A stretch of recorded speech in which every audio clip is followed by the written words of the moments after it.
Après avoir vu ce qu'est le péché, puis après avoir développé non seulement le péché mortel, mais le péché véniel, pour bien comprendre la distinction et même la gravité entre l'un et l'autre, après avoir traité donc des 7 péchés capitaux, il nous resterait juste une petite chose à dire à propos du péché, c'est ce qui précède le péché, c'est ce que l'on appelle la tentation.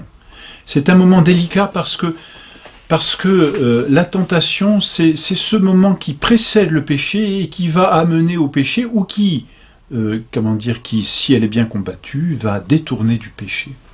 C'est la phase préliminaire, si l'on peut dire, du péché.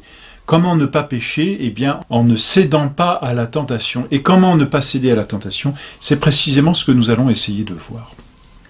La tentation a deux sens. Ce peut être d'abord une épreuve que Dieu permet, et Dieu peut permettre des épreuves, comme il l'a permis aux anges, comme il l'a permis à Adam et Ève, et ce peuvent être des excitations au péché. Le bon Dieu ne nous excite pas au péché, il ne veut pas nous exciter au péché, bien sûr. Le bon Dieu, par contre, peut nous mettre à l'épreuve pour voir notre capacité à l'aimer, et c'est un peu normal. Je dirais un peu comme des parents vont mettre un peu à l'épreuve leurs enfants pour voir quelles sont leurs capacités d'amour vis-à-vis d'eux-mêmes.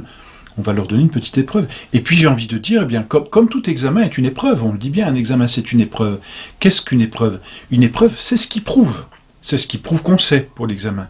Eh bien, une épreuve ici, la tentation, qu'est-ce que c'est? C'est ce qui prouve qu'on aime Dieu. Et le bon Dieu est content de voir qu'on l'aime, naturellement. Comme chacun d'entre nous, nous avons en chacun d'entre nous ce désir d'être aimé. Et on est content, on est heureux de recevoir des preuves d'affection, des preuves d'amour.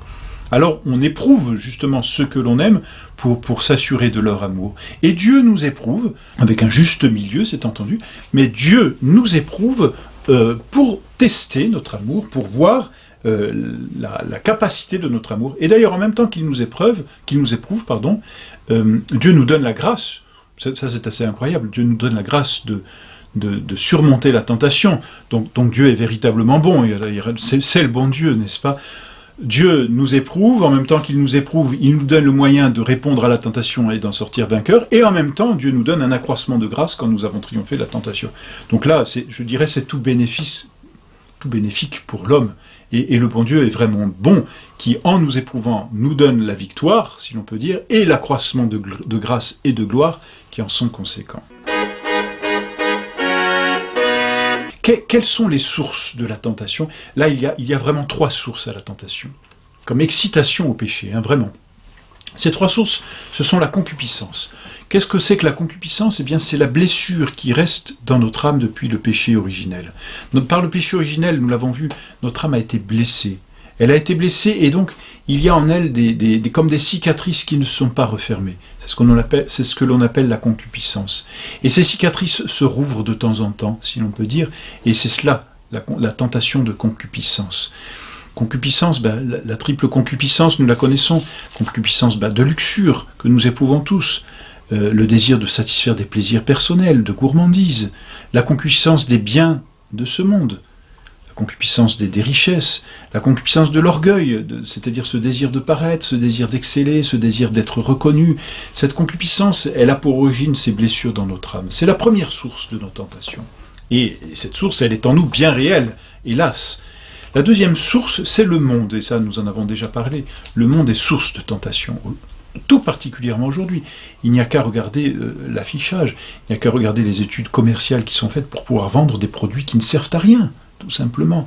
Mais qu'est-ce que l'on fait? On flatte ici la concupiscence, et c'est le monde qui s'occupe de raviver des blessures qui sont dans l'âme pour essayer de pousser au péché, tout simplement.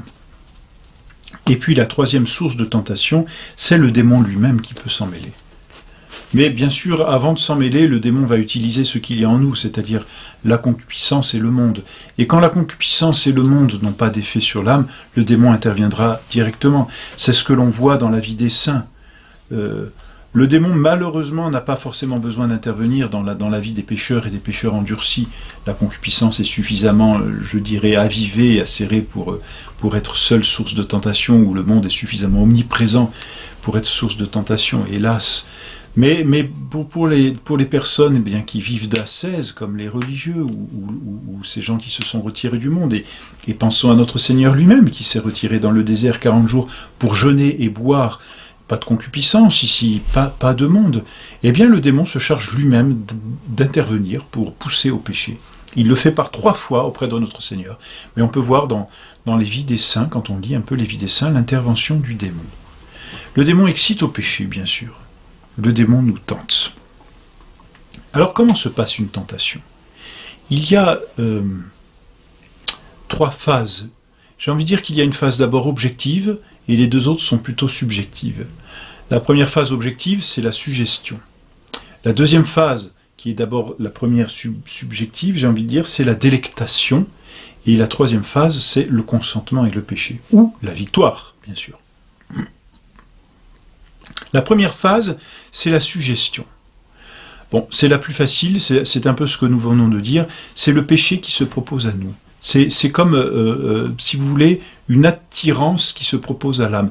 Comme si la tentation était une aimantation. C'est-à-dire, la tentation agit comme suggestion, c'est-à-dire, c'est comme un champ magnétique, vous voyez, qui attire à lui. Alors, la concupiscence s'ouvre, le monde attire, et l'âme est comme attirée, hein, c'est véritablement ça, comme aspirée par l'objet de la tentation. Que ce soit un plaisir charnel, que ce soit un plaisir temporel, que ce soit un plaisir, je dirais, spirituel, il y a une attirance. L'âme est comme happée, aimantée par cette suggestion. C'est une suggestion incroyable. Le démon est très fort, et je dirais le monde est hélas aussi très fort, parce que ce sont comme des tours de magie. On nous propose un bien apparent, mais qui est du toc, quoi. Et le pécheur le sait bien lui-même, qui quand il a cédé à la tentation, se rend compte après coup et après son péché de l'inanité, de l'évanescence même du péché et de la tentation, et se dit mais je me suis fait encore avoir. Mais voilà, la suggestion est telle qu'elle attire. C'est la première phase, c'est la suggestion. La deuxième phase, donc, qui désormais est subjective, c'est qu'il y a comme une certaine délectation. Et c'est entendu, le démon est assez malin, le monde est malin, on va proposer, c'est comme ça que font les commerciaux, ils proposent un bien, quelque chose qui apparaît comme bien, et on va le faire de telle façon que ce bien, mais comment avez-vous fait pour vivre, pour vous en passer? C'est presque cela, n'est-ce pas? Et donc il y a une phase psychologique telle qu'en nous, il y a une certaine délectation. C'est-à-dire qu'on voit ce bien et il est délectable, il est agréable, il est beau. Comme dit l'Écriture à propos de Ève, et elle vit que le fruit était beau à voir. Voyez, le démon suggère à Ève de manger du fruit, et Ève regarde le fruit, elle se dit, punaise, mais qu'est-ce qu'il est beau! Mais bien sûr, le bon Dieu crée des belles choses, c'est entendu, il est beau. Et donc il y a là une certaine délectation. Et dans la tentation, il y a cette phase où subjectivement nous sommes pris comme par ce désir d'une délectation. Délectation charnelle, délectation temporelle, délectation d'une richesse, délectation d'un plaisir de soi-même, d'un orgueil. Ça, c'est la deuxième phase, la délectation. C'est là où dans notre âme, toutes nos facultés sont un peu mises en branle, la sensibilité est attirée par le côté passionnel, et puis l'intelligence peut être obscurcie justement par cette passion trop forte, ou par cette obnubilation de l'objet qui est proposé, et la volonté elle-même, si l'intelligence ne l'éclaire plus, peut être comme tirée ou attirée par les passions qui disent « allez, on y va », et la volonté pourrait céder à ce moment-là. Et donc, troisième phase, eh bien, c'est justement là que doit intervenir la volonté, c'est là que va se situer le péché ou non, c'est le consentement. La volonté dit « oui, je fais », ou elle dit « non, je refuse ». Si elle dit « oui, je fais », elle consent à la délectation, et elle s'engouffre dans le péché, elle a cédé à la tentation, le démon l'a attirée, et elle devient esclave, justement, du monde, et esclave de sa concupiscence, ou bien la volonté dit non, je refuse, c'est un péché, je veux rester ordonné à Dieu. La volonté sort triomphante de la tentation, non seulement triomphante, mais non plus esclave, mais libre. Elle est libérée de la tentation, elle est libérée d'elle-même, de sa propre concupiscence, elle est libre. Autant le péché est un esclavage, autant justement celui qui volontairement refuse la tentation, celui-là n'est pas esclave, mais il est libre dans le bon sens du terme. Voilà donc ce qu'est la tentation. La tentation, d'abord, elle est partie inhérente de notre vie. On n'y échappe pas, d'abord parce qu'on est blessé, mais ensuite parce qu'elle est en soi une bonne chose aussi. Elle nous permet de sortir victorieux, de nous fortifier dans le bien. Et puis là encore, le bon Dieu est bon. quelles que soient nos tentations, il donne la grâce d'en sortir, mais à celui qui en sort triomphant, il donne un accroissement de grâce, un accroissement de gloire, de sorte que celui qui a l'habitude de résister à certaines tentations, cette habitude devient telle qu'il n'a quasiment plus d'efforts à faire pour y résister, de sorte même que la tentation n'a plus d'impact sur lui. Ce qui au début, pouvait l'attirer et lui suggérer une certaine délectation, il le regarde comme peu de choses et n'est plus attiré par ces choses-là. Mais effectivement, pour en arriver à ce degré, eh bien, il faut apprendre à résister aux tentations. Et les grands moyens de résister aux tentations, c'est la prière et le sacrifice. Bien sûr, il y a d'autres moyens, on va le voir, mais d'abord la prière, parce que la prière nous met en Dieu, et celui qui prie vit de Dieu, et celui qui vit de Dieu a déjà là un réflexe de se tourner vers Dieu dans la tentation. Et puis, non seulement la prière, mais aussi la mortification, parce que la mortification vient comprimer, si l'on peut dire, réprimer, disons plus exactement, en nous la concupiscence, et vient lui apprendre à se soumettre à la volonté. La mortification par le jeûne, par la pauvreté, par la chasteté, cette mortification réprime la concupiscence et la réprime de telle façon que le corps finit par se soumettre à l'âme et l'âme est plus soumise à Dieu et plus libre.